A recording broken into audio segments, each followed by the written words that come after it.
Whoa. You look great. I'm in costume. You always look great. You look very great today.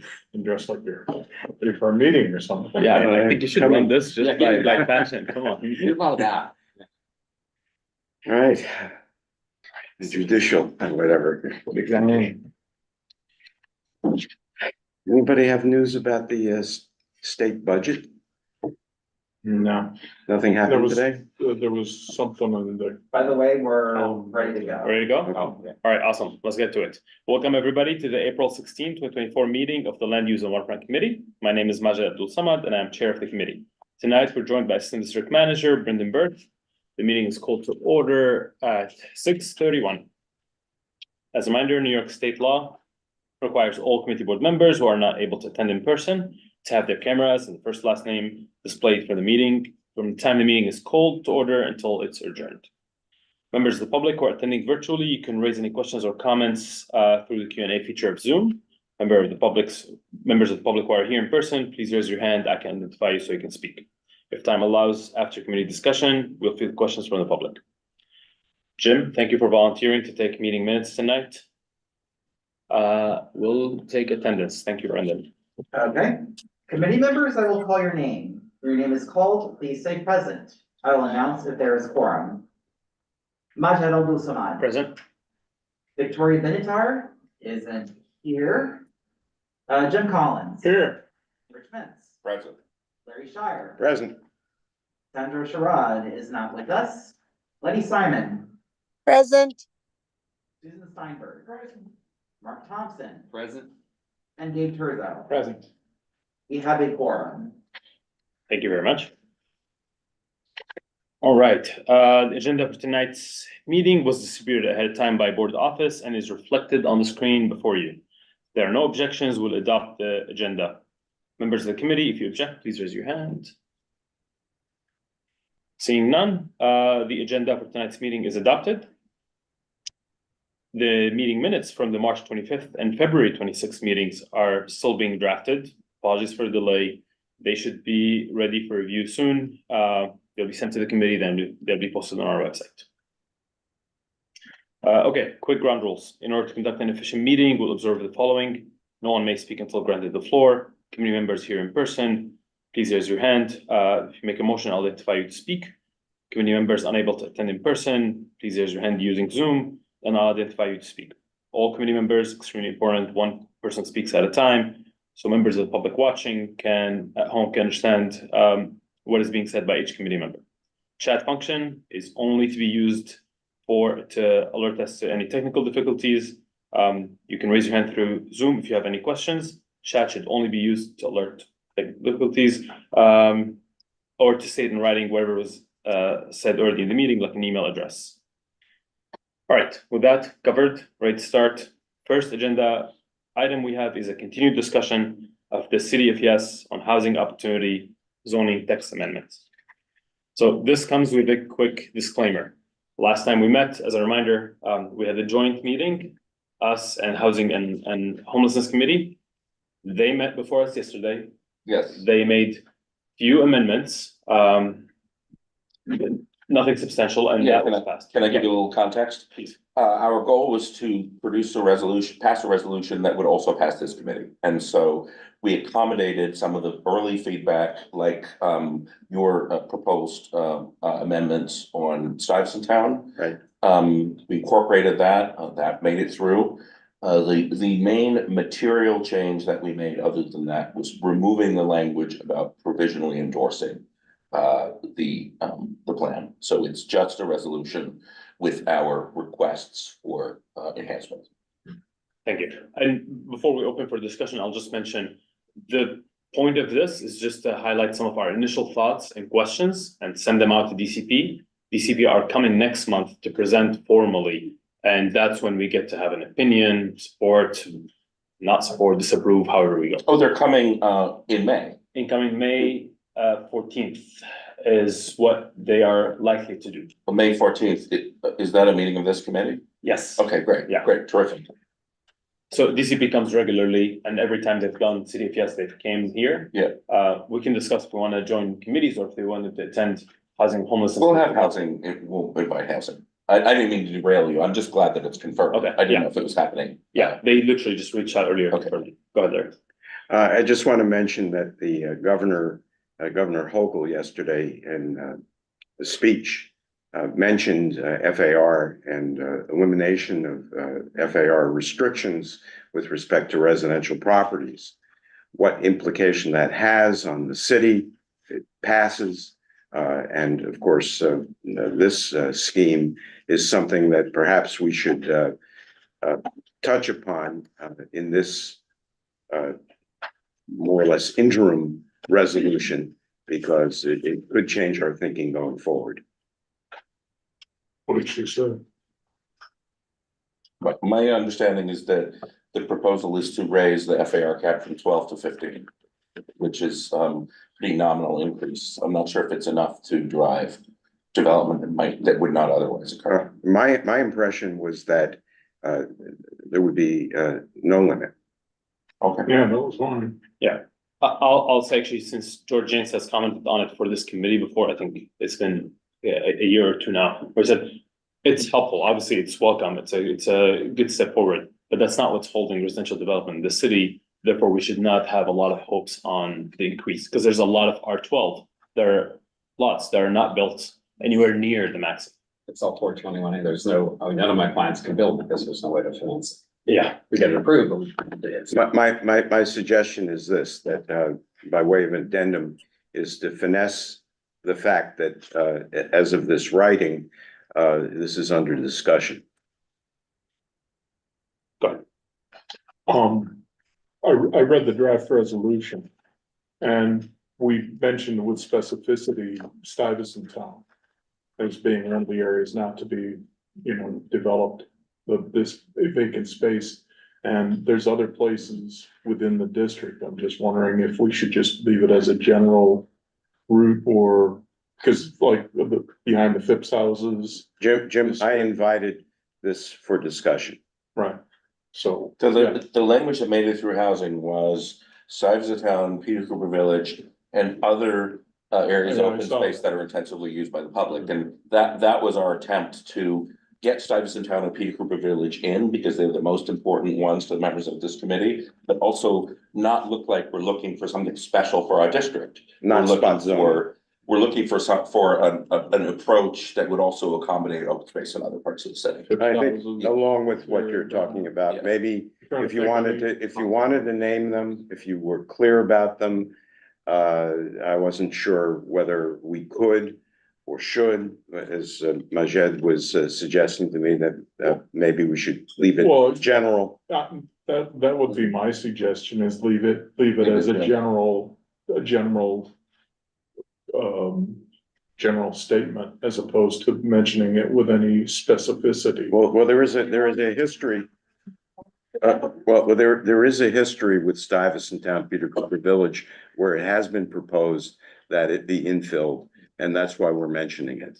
And the history that I mentioned in the matter of the Tudor Greens is that even back at the beginning, that was something that was considered but rejected. So this is not something going away. Yeah, well, so Tudor Greens is another one. I mean, within this community. That's been district, landmarked. Right, but I'm just saying there are a And if number of, Stuyvesant Town was landmarked, we wouldn't have to mention that either. right, but Phipps houses, the area behind Phipps houses is not landmarked. It's open to development. I'm not opposed to mention it if you market wanted area. to insist. I think Susan nailed it with the language you wanted to use a second ago. Towers in the park development. Boom. You could even say such as if you want, but Yeah, Towers in the park, to me, brings up the zoning, But that's the, the zoning. I think this is the housing typology. I mean, Yeah. if you say that, everybody understands, okay, that's housing typology you're referring to. right. I also drew a distinction between the towers in the park that are towers in the parking lot. Yeah, okay, so actually, to that point, just because I had suggested to leave them out, so I was in agreement with you. But I think since these are the most, prominent. quite unique and prominent in the district. I think it makes sense to use them maybe as an example on the Mhm. towers in the park. This way also the amendment is not very big from what you guys voted on. Yeah. Victoria, you had your hand. No, I was wondering, I heard that you mentioned the infill. Yes, that's what we're talking about. Yeah, so the towers in the park are perfect spaces for do this infill, because it's low density. When, in my, Although, opinion. what we are arguing is before they pass any amendment that allow for development infill, we need to have the more zone. guardrails. Sun and shade studies, Mhm. understanding of the open space ratio, so much that's, right now, if it was to go with the current proposal, Town would look very different. No, it's crazy. I have when I was doing my master at Columbia, I did a infill housing in the Robert Wagner. Mhm. And I did a lot of studies. I could, this could be something that I could show you. Are there other areas in the district on the north end? I'm trying to think. Little Strauss, I think it's a parking lot. But there's a question too, do we wanna, because we probably should avoid even saying this, but like NYCHA, because the NYCHA infill stuff is a completely separate concept that Right.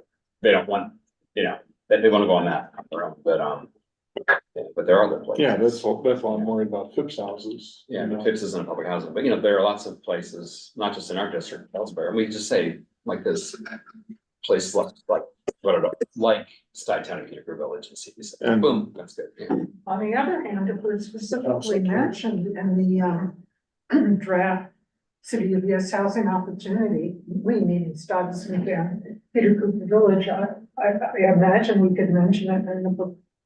It gives an example of what As we're, exemplary, it's I mean, personal to us. as an example. An example of what needs to be preserved. Mhm. That's what you mean? Yeah, we need to preserve the Yeah. park. If that language is in there. That's Really, more in the way of question, is there I know a 1,000,000 square feet was kind of a red line, but is there a quantity of development you feel they could accommodate while maintaining the bucolic nature of it? Not with that design. No, Yeah, not the way it's designed. some places have a chunk on the corner, but we don't, I'm in Brooklyn, there's a place I've seen where there's, beautiful developments, but there's this parking lot over here, okay, that makes sense. Yeah, there's a Not in the middle lot, of it. there's a lot of parking lots in public housing, not And so much in our private. district, Oh, but. You mentioned Strauss, that has a parking lot? Yeah, it's got that one, it's on the west side of it, Yeah. somewhere over there. Yeah, Further down in Manhattan, pretty much all of the housing Right. projects And on the west have side. parking garages, or But- parking lot. But if we did want to cite an example of something where this might work, that would be the distinguishing characteristic, in my opinion. but it's NYCHA, so do we wanna just avoid NYCHA? Since that's a separate world with this. But what if we don't make a specific mention of NYCHA? Yeah. Understanding that outside of our district, there's Mhm. so much NYCHA that can use and should use a lot of infill, which will probably generate good revenue to help sustain these Mhm. buildings. And remember, Mhm. Okay, are there any other points? Because I know this was a prominent point. Are there any other points that folks have? The two that we discussed prior to the meeting. Do you want to state just for the record Yeah. what they are? My view, and it's been my view for quite some time, that a lot of affordable housing is occupied by people who are over income. Just as there is a lot of NYCHA housing that is occupied by people who are over income. The problem is that once you qualify as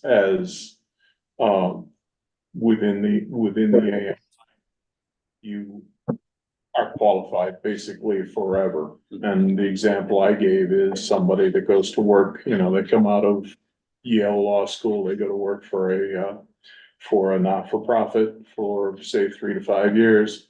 Then they leave there and go to work for a white shoe law firm, and they're making mid-six figures within 2 years. And they're still occupying affordable housing. And there are a number of instances where that has been held to be proven and reported by the news. My view is that we should means test affordable housing at least once every 5 years.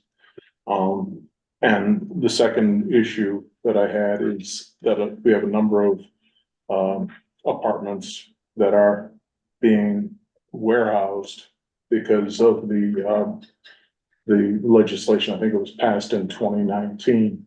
And what happens is you have these taxpayer buildings, they're called, where they're rented out very likely to some of these illegal pot stores that pay the taxes on the building, but then the apartments above the retail space are unoccupied simply because the landlord knows that if he rents it out, he won't get the rent necessary to make the improvements that are required.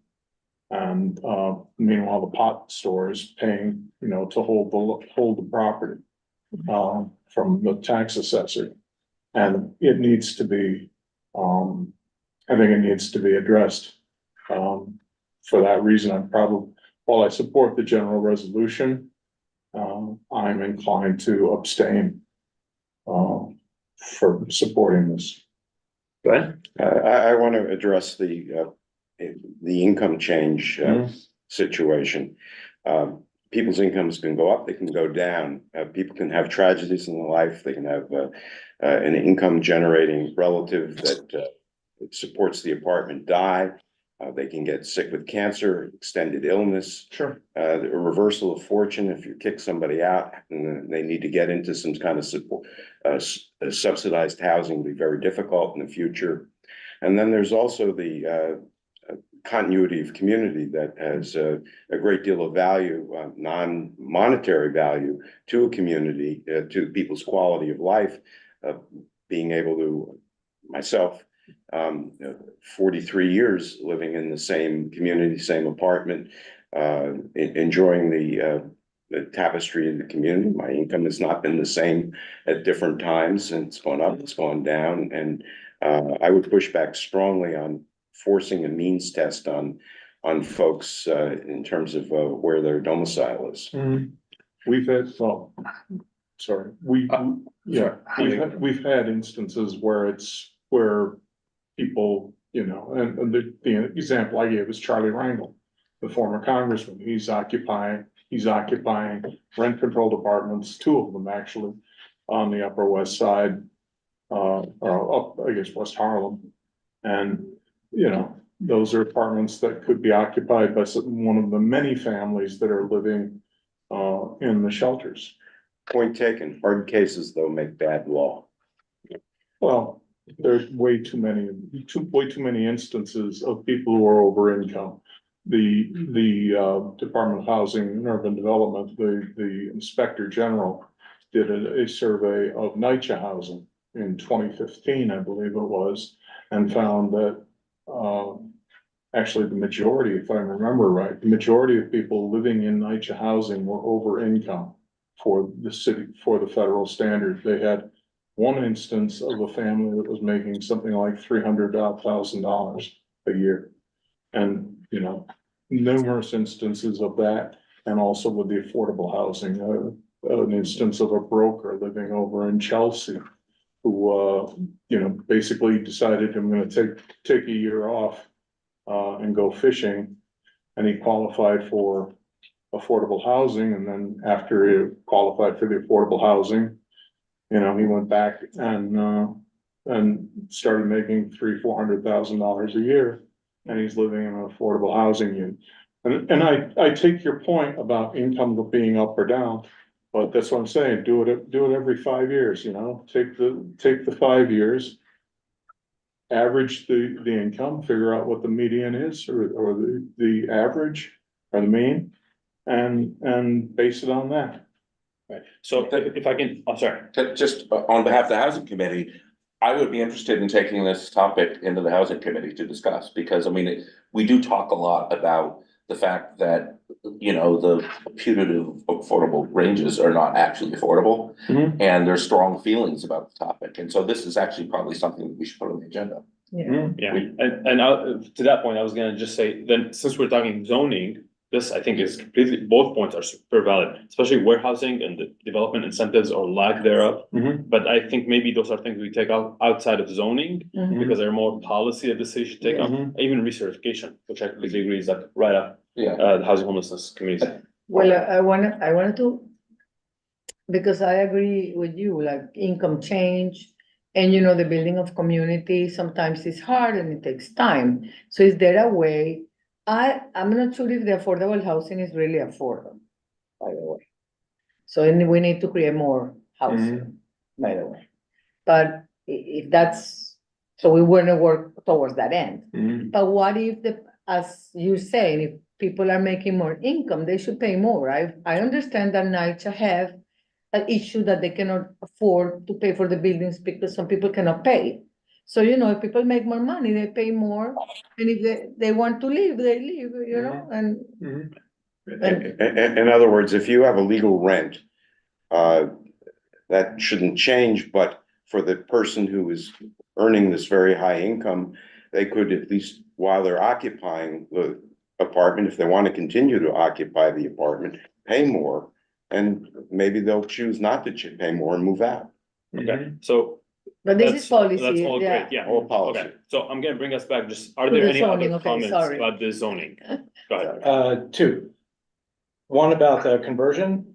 I think we should, probably look very deeply at the second order effects of banning conversion. I mean, it's handing our tax base to Westchester on a silver platter, essentially. I understand the impulse towards it, but, it's very much against families. And we want to mandate, AMI-based inclusionary zoning for all new developments, and I think ignores the welfare of a large and important population. That's people who aren't lucky enough to win a housing lottery. I mean, inclusionary zoning is wonderful, but, in the aggregate, it does decrease the quantity of housing produced, and it does increase rent for people who aren't lucky enough to win.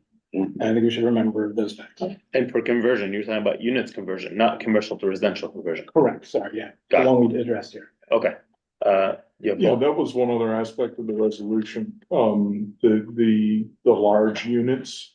I think maybe we should, if you're going to write something like that, maybe you should discuss it in the context of family membership. Or, because, I mean, if you were to say, for example, 700 square feet per adult and, 300 per child under 18 or under 21, whatever, that would make, I think, more sense than just large units. I mean, some families have large families. And we obviously can't mandate the size of the families that rent units once they're on the market.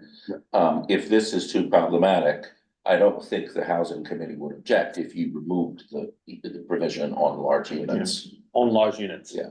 Remove as opposed to specify. Well, I think it would be problematic to specify how many square feet certain families are allowed to occupy. Like, I don't think, Brendan, do you mind scrolling to the part where we talk about unit sizes and the conversion? 'Cause what happens is you also get combinations. I mean, people Yeah. knock out walls. I think this is under number 2 and number. and also it may even be illegal in New York City to specify what people can live in one apartment. Feels a little Of tough. discrimination or something. A little Soviet. This is tiny. Yeah, we're talking about this item 4. Yeah, so if you scroll. Yeah. The mega units is what we're talking about. Yeah. Mega units. And I don't think the housing committee would mind if you took out the first half of that and just left in the smaller.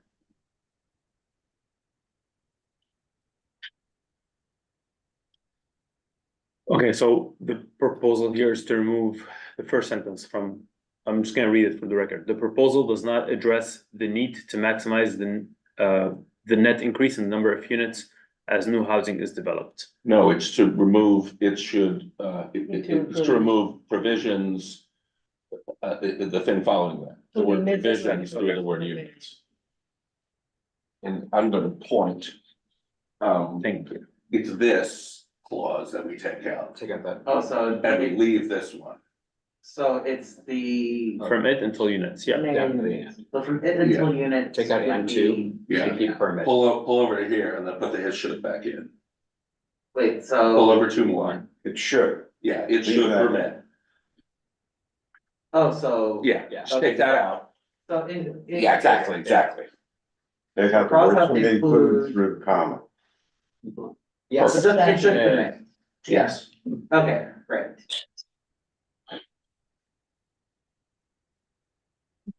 I can find a way to. Actually, the three dots, Right through. just do the three dots and you'll find it there. By the, yep. So micro apartments, you're talking about? It should permit micro apartments? Yeah, although 680 is not that micro. Like, most people I know live in less than that. I did before I got married. Yeah. I do right now. Glad you moved, yeah.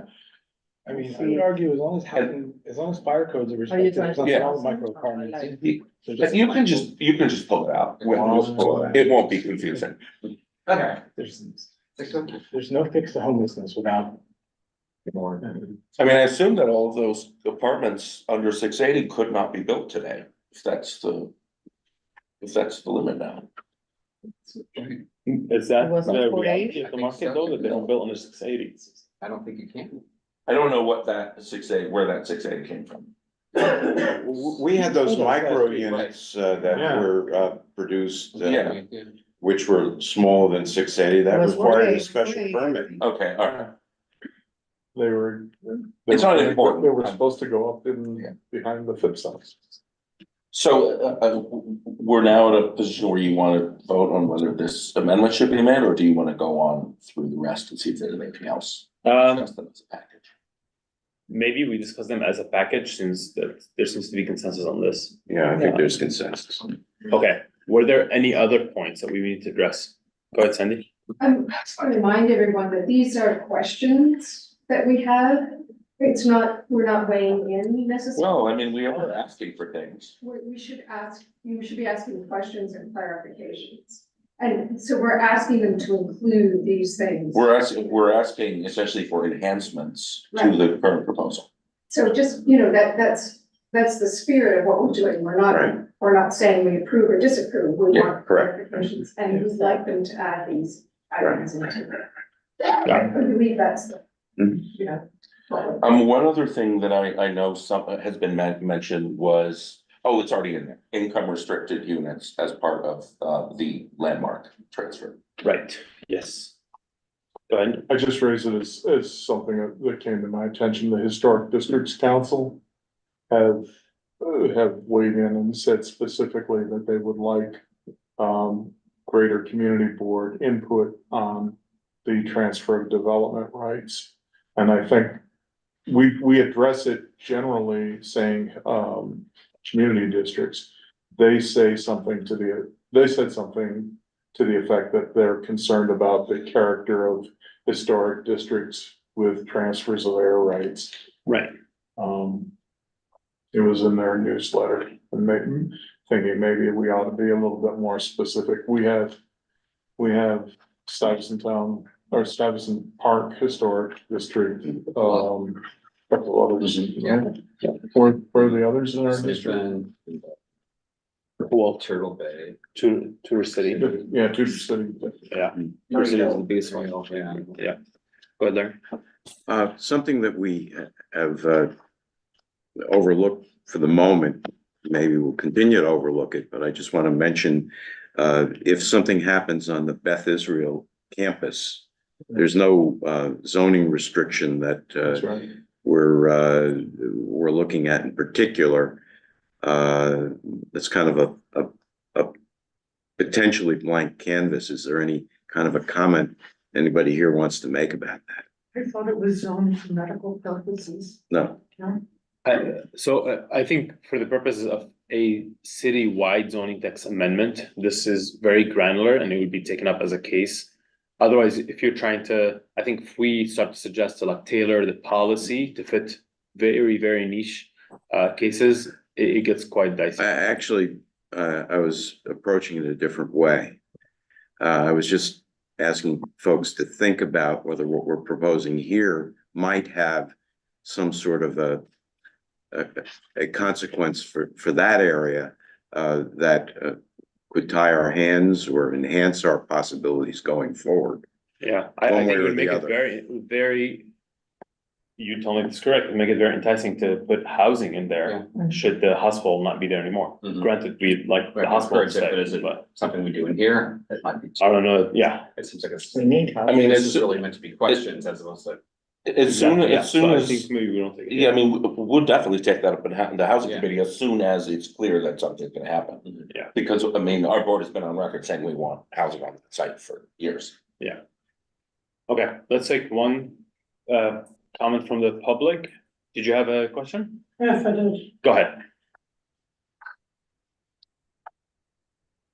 Hi, I'm Michael Cohen, and I have a question about like the expansion of affordable housing to all new developments. I'd like to say that I fully support that, because I don't think that enough buildings are being subject to the requirements, like it only applies for rezonings, and like there are new buildings going up all the time, especially out like places that used to be used for other things, and like they're being turned into luxury condos, like hospitals or schools or whatever. And I think it'd be important to ensure that like when a building is transferred, at least when a building is converted to an apartment building, or it's turned into like a different building, like it's torn down. I think it'd be good to always include affordable housing. Got it. Thank you very much. Appreciate it. Okay, if there are no other comments, is there a motion to vote on this? So moved. Alright, second it, perfect. Brendan, can we, And before you proceed, just to make sure I understand, the only change we made was the one we just discussed. yes, Okay. on the constraints on net growth. Okay. Okay, when I call your name, please say whether you are in favor, oppose, abstain, or not entitled. Majed Abdul Samad, In favor. Victoria Benatar, In favor. Jim Collins, In favor with the understanding that we'll discuss the housing policy Yeah. on your committee. Rich Mintz, In favor. Larry Shire, In favor. Letty Simon, In favor. Susan Steinberg, In favor. Mark Thompson, In favor? Gabe Terzo. In favor. With all 9 committee members present voting in favor, this resolution passes. Alright, thank you very much. Thank you, everybody. Thank you, Rich, for writing that. Thank you for not making the caucus more complicated. And thank you, Rich, for the work you did last night. Made our job much easier. Good. Absolutely, yes, thank you.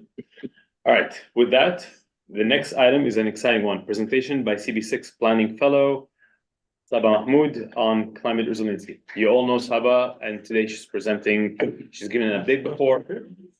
Sit here. No, go ahead. The microphone. Yeah, you should sit You here, know what, that would be so great. that the people out in the world can see you. I'll come around. Thank This you is for good too. the readjustment. And here's- Required. And here's Thank the you. clicker. Thank you. Hey, everybody, thank you so much, Land Use and Waterfront Committee, to welcome me tonight. Just a quick introduction, I'm Saba, I'm current graduate student at the program at Pratt Institute. I'm pursuing my urban community planning degree, and this year I was the community planning fellow for CB6. And I'm delighted to present my project, which is Building a Resilient Tomorrow. And it aims to enhance our district's ability to cope with the impacts of climate change in order to nurture our community's well-being and also to protect our existing assets by suggesting ways to maximize the existing opportunities in our district to effectively incorporate innovative climate responsive strategies. As you know, our district plays a pivotal role as a medical corridor, transportation hub, and is a host to global landmarks. Prioritizing climate resiliency is a paramount for our future, and it is commendable that the Community Board 6 recognizes the importance of the subject. The presentation will begin by firstly learning about our current challenges, what is being done in terms of improving the district's resiliency, what could also be done, and we will conclude with the message for the community. So let's begin by understanding our challenges. Can the chat, which is the minutes, can that be, okay, thank you. And can we go full screen if possible?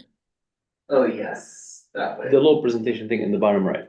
or up there. Oh, yeah. That's perfect. Thank you. One of our primary climate challenges is flooding, which results in two forms, stormwater flooding and coastal flooding. Encircled areas on the map on the left illustrates stormwater flooding, which occurs when excessive rainfall overwhelms drainage systems, leading to water accumulation on streets and sidewalks. The map shows predicted areas of stormwater flooding for the year 2050. On the right, the map shows coastal flooding, which is when water overflows from the sea onto land, mainly due to the rising sea levels. It illustrates areas which are likely to flood in 2050 due to a major coastal flooding event. Yeah. It is imperative for the community boards to be well informed about the infrastructure located in the flood-prone areas projected for the year 2050. The map on the left identifies major facilities situated within these flood-prone areas, flood-prone zones. Specifically, it includes 25 healthcare facilities along with major senior services and community facilities, all of which should incorporate climate responsive strategies. Meanwhile, the map on the right displays information from the DCP regarding capital projects, which with some having estimated completion dates up to 2031. Seeing the map, it is crucial to assess whether capital projects as well as private projects within flood-prone areas incorporate flood mitigation retrofitting or planning, particularly projects planned to be constructed along the waterfront in the coming years. Lastly, another primary challenge that we face is heat. The map illustrates the variation in temperatures from the city average. As you can see, the district's average temperatures are not as intense as the surrounding areas. However, factors such as having the lowest tree coverage in the city and only 1% of parkland, where city average is 22%, exacerbates not only the heat intake, but also the air quality of a district. Furthermore, I would like to highlight that there are no publicly accessible community gardens, whereas the city average is 9. I will stop here and pause if the community members or any other members of the community, board members have questions regarding the analysis before we proceed. Just a quick one. Yes. If our tree coverage is low, what's keeping our temperature down? Is it that there are tall buildings, shading the streets Tall essentially? building shade, and also we are a waterfront district, Oh, so I that see. also affects Okay. our heat intake. Sandy has her hand up. I wonder if there's a flood map that incorporates the ESCR project. We have that coming Oh, forward. yeah, okay, thank you. Perfect. Should I continue? Okay, so, however, there are measures being undertaken to improve the overall climate resiliency of the district, and this is what's being done. In the ESCR project area 2, flood mitigation strategies are being implemented along streets 15 to 25th. Additionally, from about streets 26 to 40th, this is the area which is also being considered by the US Army Corps of Engineers for the development of flood mitigation plans as part of the New York, New Jersey Harbor and Tributary Study. This initiative aims to enhance the district's resilience against coastal flooding and involves the construction of flood walls, barriers, and building elevations. Currently, this project is in the feasibility study phase. I would like to highlight here that the board will have to ensure that such large-scale planning and development is in cohesion with each other as well in order to maximize the impact to create resiliency for our district.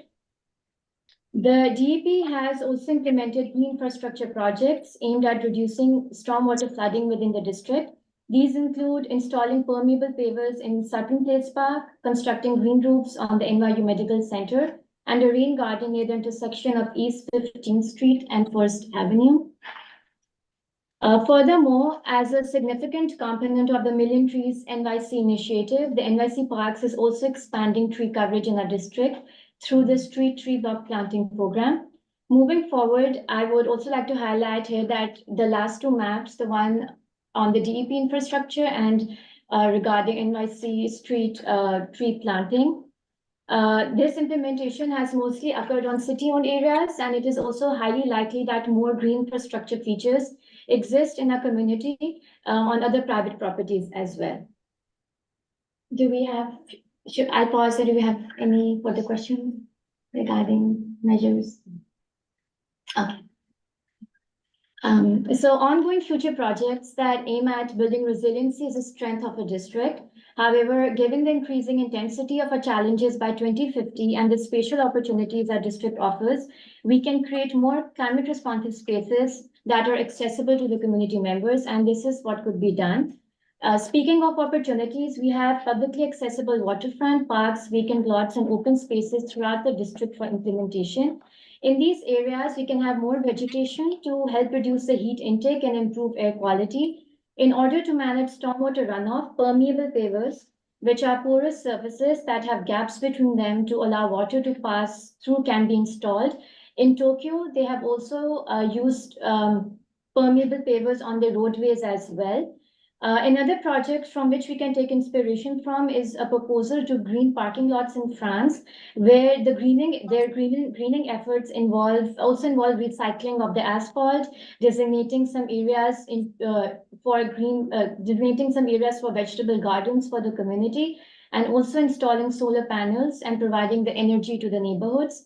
Also in Mumbai, underutilized spaces under flyovers have been converted into public parks. Similarly, our district can maximize the potential under FDR, incorporating green features, which can also be climate responsive. Now, speaking of a specific area that has a lot of potential is the area between the East River Esplanade and the heliport. It is an opportunity that can be reprogrammed for climate resiliency, and it also requires immediate action since it is in a highly vulnerable area. It includes the parking lot on the 34th Street and the publicly accessible waterfront up to 36th Street, and the entire area is about 4,600 square yards. For this area, I would propose the idea of a resilient park, a green public space with further innovative climate responsive strategies. The green park would blend in the urban fabric as a continuation of the neighboring East River Esplanade, which will have more vegetation, green cover, and permeable pavers to help reduce the impact of flooding and heat intake. It will also incorporate features such as shaded sitting spaces to encourage community outdoor activity. Regarding the parking lot, since alternative solutions for the parking will most likely have to be sought due to it being in a highly vulnerable area, within the resilient park, this space could be a water plaza, an inspiration from the Rotterdam, where on a dry day, the plaza operates like any other public square and has steps that people can sit on, making space for public performances and special events. When it rains, water from surrounding streets is directed into the square, relieving pressure on the main drainage system. Lastly, the resilient park will have floating islands, which are artificial structures made from buoyant materials that float on water surfaces, designed to support vegetation. These structures help in slowing stormwater runoff, help reduce impacts of high tides, and prevent shoreline erosion. In Copenhagen, they have also used this idea to propose the construction of a floating park for the public, creating opportunities for recreation. Was that actually built? The park available? It's proposed, it's more likely going to be built. I feel bad for those lonely trees. Well, we get to go then. Yeah, that's true. So I would like to highlight here that it is important to recognize that while incorporating these strategies shared for building climate resilience is crucial, it comes with limitations, which include installation maintenance costs as well as site constraints and challenges due to the dynamic nature of climate change, which requires continually evolving solutions.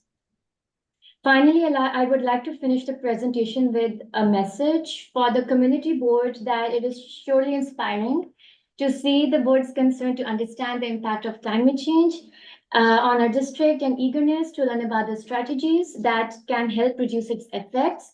Now it's imperative for the board to translate this awareness into taking action. The community board needs to take action to promote the need to address climate change. One of these could be to highlight it in the upcoming district needs statement. The board should encourage climate resilient development through a community engagement process. Projects in which DEP and NYC parks, where they can possibly collaborate for climate resilient green spaces, would be very beneficial for the community. Also, the board should encourage private property owners to avail the Green Infrastructure Grant Program by DEP, which provides funding and expertise to improve private properties to meet resiliency goals. Most importantly, the board should take action to ensure that resiliency planning benefits all community members, is accessible to all age groups and members with disabilities as well. Also, information systems need to be in place so that all community members are aware of any emergencies and are guided to take timely action.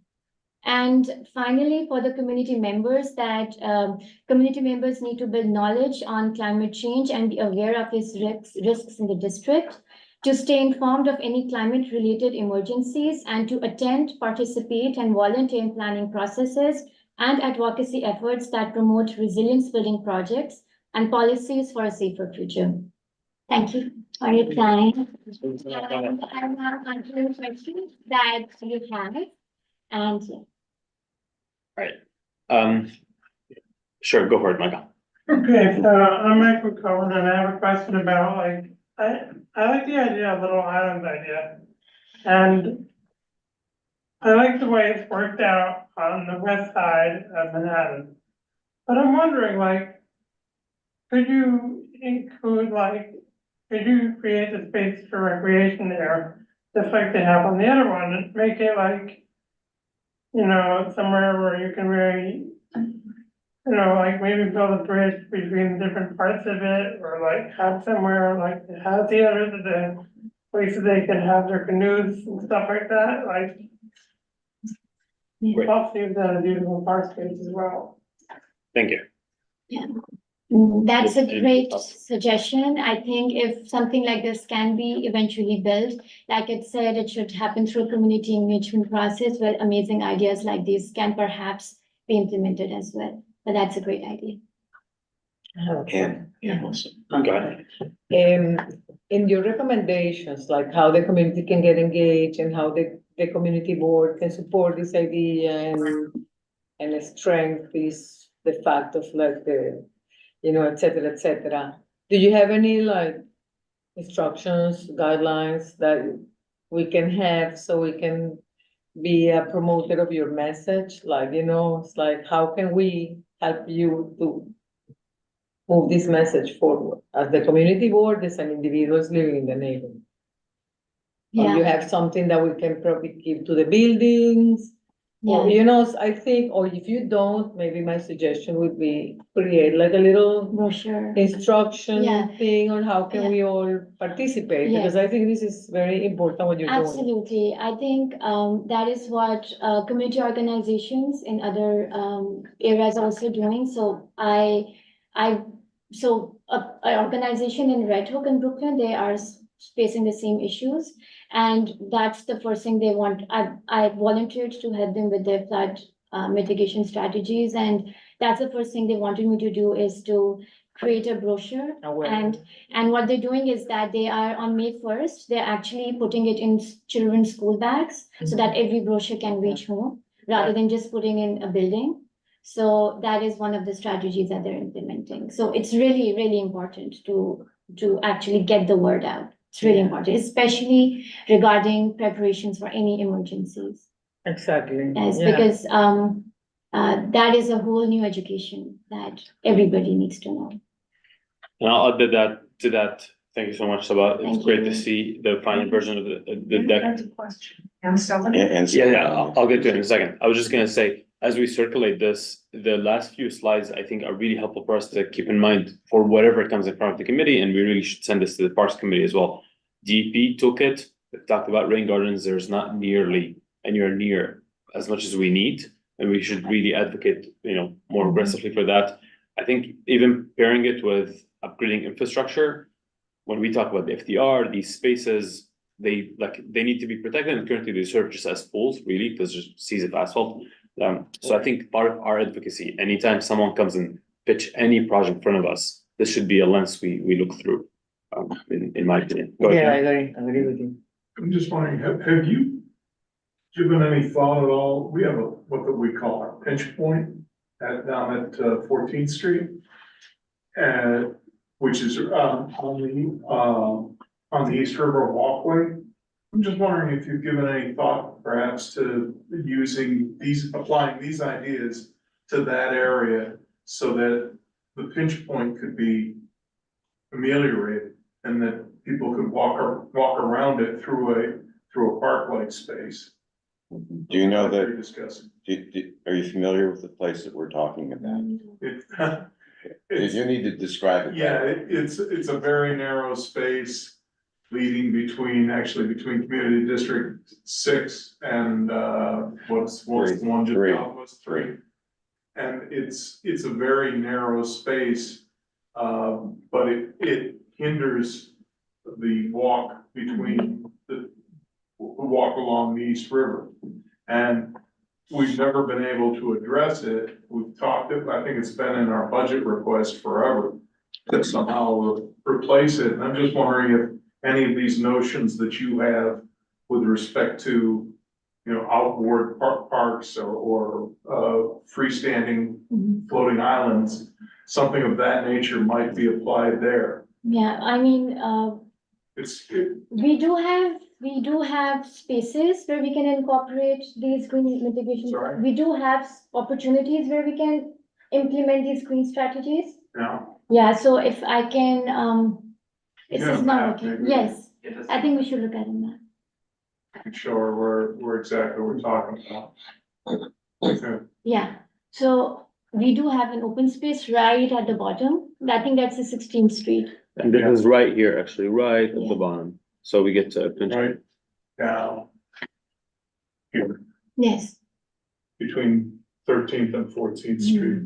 And it's the ComEd plant. yeah, And it's very difficult to go by there. I mean, you can either go by with a bike or a Yeah. pedestrian can walk by, I but thought the two, not at the East same. Side Coastal Resiliency was working on that. yeah. They're gonna bridge over it. Actually, Yeah. that's why I focus on the center part because that's the project area two for the East Side Coastal Resiliency. So I'm sorry. I assume that that's the area that is being paid attention by the ESCR project. They're putting down footings for a footbridge. Yeah. Over it. Yeah. But to your point, with like these features can be implemented anywhere, Yeah. like permeable pavers, more vegetation. Well, I was Again, with keeping in the, mind the floating islands that you were talking about. Yeah, I love That's your why- No reference. matter what. The references you brought are. yeah, I think this can be done throughout the waterfront. Yeah, floating island. This can be done throughout the waterfront, of course. Say again? This can be done throughout the waterfront. Yeah. All right, Gabe, then Ann and Kevin. Just real quick, I wanted to thank you. It was a privilege to get to work with you a little Thank bit you so behind the much. scenes. You taught me a ton. And in incorporating material science advances and best practices from around the world, you really opened my eyes to what is possible here. And I thank you for challenging us to implement those things going forward. So excellent work. Thank you for your time, Gabe. Go ahead, Ann. Hi, yeah, I had two things. One's just about the floating islands that I love the idea, but I know the tides in the East River are so strong that they blew out the first attempt to put in, something that was going to recover energy from the tides, and the pilot just like literally it blew out the things. So I have a hard time, but I love the idea.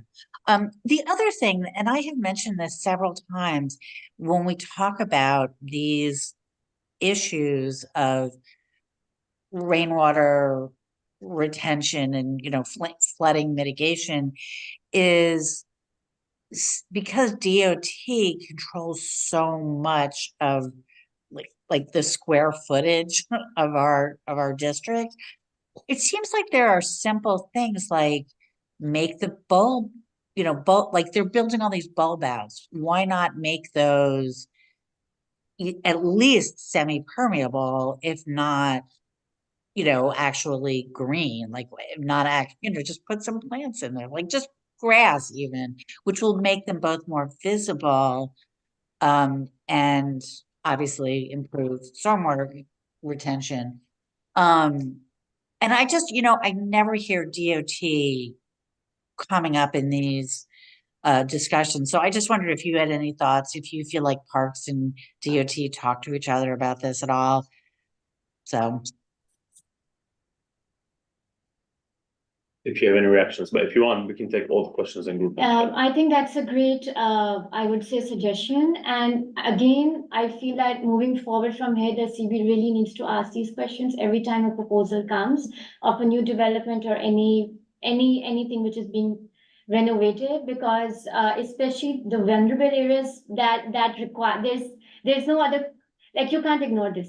No. The effect of climate change. You have to ask questions. You have to try to ensure that there is some potential for incorporation of any of these. And the new proposals should already come with these strategies. It should be given. Yeah. Go ahead, Larry, then Kevin. Majed, WXY had a project in Rockaway, around Beach 44th Street to Beach 52nd Street. And along the side of the Rockaway Freeway, the DOT participated in that project to divert the accumulation of rainwater that flooded the streets into the natural area that was created in this project. That's a very large example of our rain gardens.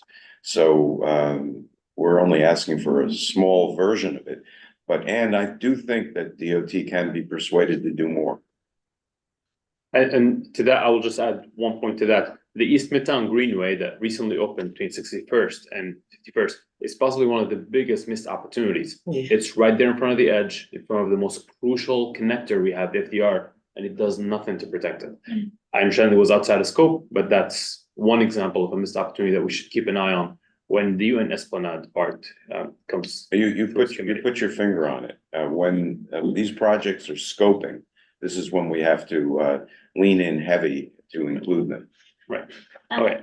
I would like to add there, Majid, that the section below that is under construction, or is it still like? Under design. It's under design. So I think it's a great opportunity, because I also researched on it and I thought that it's implemented, but it's not like anything on the waterfront needs to implement flood mitigation. It needs to try to lower the impact of it, not just be in itself a strong structure to stand. It needs to reduce impact so that it doesn't fall onto the district and affects all the community areas, right?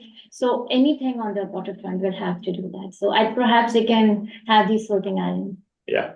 Real quick, point of privilege, the city is working to fold everything that's water adjacent into one agency. We got that presentation from the BP's office. Right. But has that been abandoned? Have they, I don't know if this is some consideration, but I think this was a good approach. This was a good idea. How far that goes, I believe this was abandoned, but don't quote me on that. Go ahead. There are a couple of questions that are not getting responded to on the left. Actually, Kevin, do you want to go ahead and then we'll take questions from public? Yeah, thanks, Majed. And I try not to take up too much time. By the way, tremendous presentation. I love the work that this committee is doing and also what Sabah is doing. I was wondering if for this, you've looked at all at the southern tip of Roosevelt Island and really the city's first tiny forest and all the wonderful feedback it's gotten by planting over 1,000 native plants. I think that could be an opportunity on this side of the river as well. Right. Yes, absolutely. Thank you, Kevin. Okay, I'll quickly just take up questions online with all the coming building due to the city, yes, and other developments. Will there be space? Where will there be space for all this greenery, and would roof gardens be prioritized over solar panels? I'll just comment on the latter. Roof gardens sometimes are more appropriate where solar panels aren't. Solar panels have quite strict restrictions of where they can and cannot go. So the two are not necessarily mutually exclusive, but they come in different places and they won't necessarily replace one another in that sense. I don't know if you have any comments about space. I think public realm is really. I think again, I think you, Majid, you said well, both of these features require site-specific conditions on sunlight and if plants can grow, if solar panels are in the right direction. I think that, but if the question is directing towards, for instance, flood mitigation, there are other ways, like there are blue roofs that are also being constructed, like green, like roof gardens. There are also blue roofs, which are like meshwork of pipes where water can be stored, and it delays the time that water goes down on the main drainage system. So they are, by the DEP, they are very effective strategies that can be implemented regardless of the site constraints. I don't know if that was the question or not, but if it relates to the flooding. That's actually a good segue to the other second question, which might be helpful if you explain where does the water from permeable pavement drain to? All right, so as per my knowledge, and I need to develop further knowledge on this, but firstly, the water is delayed to go into the main drainage system, and mostly they do have like a space underneath that where water collects. So as per site constraints, we can have like a lower tank, which eventually flows into the main drainage system, or it's just delays. But I can like provide more technical information on this. Yeah, thank you, that's helpful. And actually, this also thinking about the helipad, the parking, the NYU parking, all these areas, they don't hold the water for a single minute, immediate deflection, and that's what overwhelms the system. So when we ask for permeable green infrastructure, it's to say, hold that water, and different cities required to hold it for an hour, 6 hours, 12 hours a day, whatever it is. Again, to then come back into the system slowly, as opposed to just shock it with more extreme weather events we get. Actually, that specific area is not only vulnerable to coastal flooding, but also stormwater flooding. That specific area, that's why it's like the water collects. So that means immediate attention. Great. Any other thoughts, comments, questions? I just need her to send your presentation to the board office for the minutes. Yeah. Okay. Yeah, we have the presentation and they'll be put up on the CB6 minutes tracker tomorrow. Thank you. All right. Thank you again, Sabah. Really appreciate it. Thank you, Sabah. Much appreciated. Great work. Okay, our last agenda item for today is discussion of our land use and waterfront committee budget requests. So I feel like every year comes around and we almost use the same talking points, but this year, thank you, Gabe and Sandy. We have a short list of 4 items, really. Yes, the Greenway Pinch Point Bridge. I feel like we need to keep on asking for that until it comes. The UN Esplanade, the design of it, and for our discussion now, focusing on aspects there of resiliency. Yes, thank you for that. So those are points 1 and 3. Those are points 2 and 4. The repair of 25th Street Bridge, we are dropping it from our requests for obvious reasons, because Spark taken it up and it's covered there. The 2 new additions that we are proposing are a comprehensive FDR transformation study. Since the board kickstart something, we would like the city to pick it up. They are the proper agency to be driving that effort. We just highlighted as a priority. And the second, which I believe has been floated before, is to have a comprehensive study of rezoning options within CB6. That's a little more niche and more specific than just saying, all right, the whole city zoning text amendments. Where are opportunities, just like we've upzoned Harlan East and different neighborhoods within our district to revisit zoning. Go there. Majed, I don't think that the most recent discussion about what would happen in the area of the heliport would necessarily be included in the rethinking of the FDR drive. Maybe it would be, but if you wanted to maybe list that as a separate item, that might bring more attention to it. I think it would be, because it'd be a study of the FD, the parkway and its adjacent areas. So what's under it, what's around it. So yeah, we can actually adjust that language. So you flesh it out more. Yes, exactly. Good, thanks. So will we flesh out again? Will we fleshed out again? The FDR adjacent areas. Okay. To include the helipad. Jim, you had something to say? No, not really. That the pinch point I see is part of the budget recommendation. I don't know why we have to limit it to a bridge, given what we just heard. My point. That's a fair point. Okay, so these blurbs are just carryover. And it could be that we add language. to it. Ameliorate, Yeah, just say ameliorate the pinch point by whatever means. okay, I rather like the notion of the floating islands. that rendering really captured a lot of heart. Right. didn't it? Wow. It's quite a success. Okay, any other thoughts, comments? The next step would be for us to Can you actually correct that? update those. This is a read-only Oh, version, okay, but, alright. I can work with committee members on tidying up the language. Yeah. It's just ameliorate the pedestrian pinch point. Yeah, I've written down for my own record, but I can check with you, Jim, as well as Okay. Maja, to make sure the language is tightened up. All right, thank you, appreciate it. Go ahead, So you Victoria. mentioned that the second priority that you're adding is that there's rezoning options for For our district, yeah. our district. Yeah.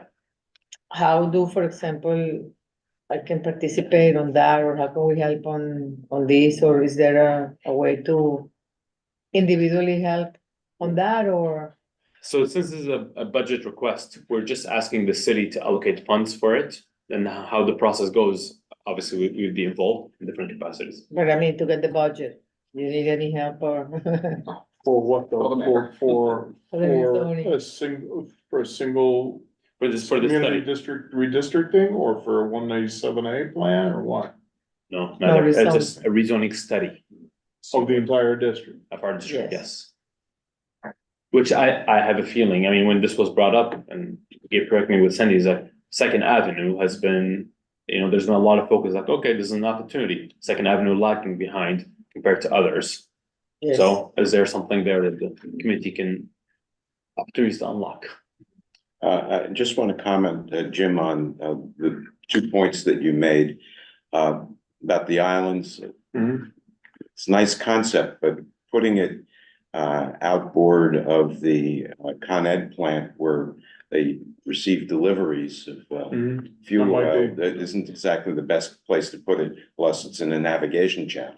Might be, I don't know. And then the other part is there is going to be a footbridge, and the only question is whether there would be added amenities, such as a place where people could hang out, picnic and so forth. Mhm. Maybe that might be a better way to massage this so that Mhm. we're not throwing out the concept of the bridge, but only looking to enhance it. Yeah, the thing with the bridge is that, is with the bridge on, between Waterside and. No, what we're. No, I understand, but you're talking about a bridge, and sometimes those bridges are a little difficult for people Well, this is. who are challenged. Well, this is intended to be a long structure so that it would not have a high grade, there wouldn't be any steps.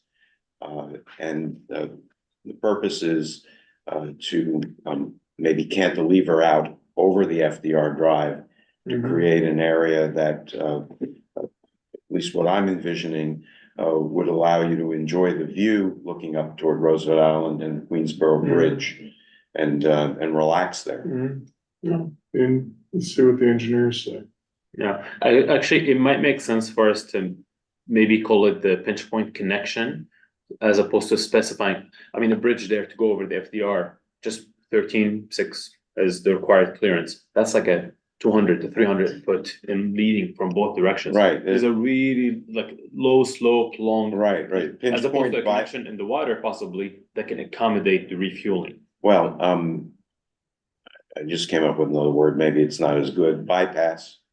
Right, yeah, however we describe it, yeah. So this would be wording for the pinch point item? For the pinch point, yes. We're gonna cover the FDR in parks anyway, so. There you go. Yeah. That'll fix How would it be it. worded? Then how would it be worded exactly again? Let's actually, we can maybe follow up offline and have. You can say conversation about bypass connection, or bypass, ameliorate, get the right word. just say both, bypass or ameliorate. Yeah, Okay, Yeah, I have a question about that. We had that study last time. How, I mean, who prepared it, who funded it, and Was that authorized by the board as a whole, or was that like a member item from this, a councilman, or what? Where did that study come from? The 25th, sorry, the benchmark. The study of the, The of FDR study. FDR. Oh, yeah. I was curious about that, Yeah, this was, after the fact. this was funded by the board, by the executive committee. There How was, much? it was 20K. Mhm, That went in a competitive bid to 6 firms, mhm. and WXY ended up getting that. This, you want this? Yeah, no, I've seen the study, I'm just Yeah. curious where it came from, who paid for it, who authorized it. We had a whole stand-up thing and everyone responded. Got some pretty good responses too. Yeah. It was all on the executive committee, it didn't go through the general, through the committee, through the board, Executive. just the executive committee. I don't know if I agree with that, but future. I think that's something that should go through the board. Yeah. Okay. All right, so we can circulate on this, but any other thoughts on budget? Otherwise, we can move on. Okay, seeing none and none online. Right, I'm waiving the chair's report. Just a reminder that our next meeting has been rescheduled. Brendan, correct me, this is May 14th is when we're meeting next. What day is it? Tuesday. It is, yep, Always Tuesday, do May that. 14th. The reason for the rescheduling is the fourth Monday in May is Memorial Day, which is a city holiday. You know, every time we put these on Tuesdays, I miss my trivia team. I just, I'm so sorry. Maybe generally or specific for Specific, well, no, generally. Okay, any old or new business? Seeing none, Motion to adjourn.